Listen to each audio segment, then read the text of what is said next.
அரசியலுக்கு வரல அப்படின்னு சொன்னாலும் அரசியல் இவரை நோக்கி தான் சுற்றிட்டு இருக்குன்னே சொல்லலாம். இவருடைய பேசுகிற ஒவ்வொரு வார்த்தையுமே பஞ்சாகி வைரல் ஆகிட்டே இருக்குது. அந்தளவுக்கு இந்த பேர் காந்தத்தனமான இந்த பேர் ரஜினிகாந்த். ரஜினிகாந்த் அவர்கள் சமீபத்தில் 2 நாளைக்கு முன்னே ஒரு நிகழ்ச்சியில் பங்கேற்றார். அந்த நிகழ்ச்சியில் என்ன பேசினாருன்னு தான் ஹைலைட்டாக மாறிட்டு இருக்கு. அந்த நிகழ்ச்சியில் ரஜினிகாந்த் ஒரு பழைய சம்பவத்தை நினைவு வந்தார். அதாவது கலைஞர் நூற்றாண்டு விழாவில் பங்கேற்ற போது சீனியர்ஸுகள் அவங்கள பாதுகாக்கிற கஷ்டம், அவர்களுடைய எச்சரிக்கையாக இருக்கணும் மாதிரி ஒரு கருத்தை தெரிவிச்சிருந்தார். அது துரைமுருகனும் எதிர்ப்பு தெரிவிச்சிருந்தார். இப்போ இந்த நிலையில தான் அதுக்கு விளக்கம் கொடுத்துருக்கேன். என்னன்னா, அந்த நிகழ்ச்சியில் நான் வேறு மாதிரி பேச நினச்சிருந்தேன். அதாவது சீனியர்களை கட்டுப்படுத்துவது கடினம்னு நான் சொன்ன காரணம் என்னென்னா, அதுக்கு அடுத்த ஒரு வார்த்தை பார்க்கணும். இது கட்சியுடைய ஒரு வளர்ச்சி பணியில் வேறாக இருப்பது சீனியர்கள். எனவே அவங்கள பாதுகாப்பு வைக்கணுங்க மாதிரி தான் நான் பேசணும்னு வந்தேன்.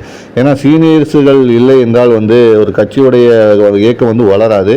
ஒரு அனுபவபூர்வமான ஆக்கப்பூர்வமான அனுபவசாலிகள் இல்லாத கட்சி இயக்கமும் தேராது அப்படிங்கிற மாதிரி ரஜினிகாந்த் பேசணும்னு நினச்சிருந்தேன் அப்படிங்கிற ரஜினிகாந்த் சொல்லியிருந்தார்.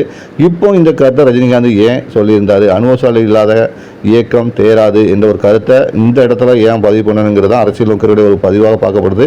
சமீபத்தில் தாவேக்கான கட்சி தொடங்கி விஜய் சட்டசபை தேர்தல் சந்திக்க வராரு. இந்த நிலையில் இது விஜய் கொடுக்க ஒரு அட்வைஸாக இருக்குமா அப்படிங்கிற ஒரு கேள்வியும் எழாமில்லை. தற்போது இதை வைரலாக்கி விஜய் ரசிகர்களும் சரி, ரஜினிகாந்த் ரசிகர்களும் சரி இணையதளத்தில் கருத்து முதல்ல ஈடுபட்டு வராங்க. சீனியர்ஸுகளை இல்லாத ஒரு இயக்கம் தேராது என்று ரஜினிகாந்த் சொன்னது சரியா?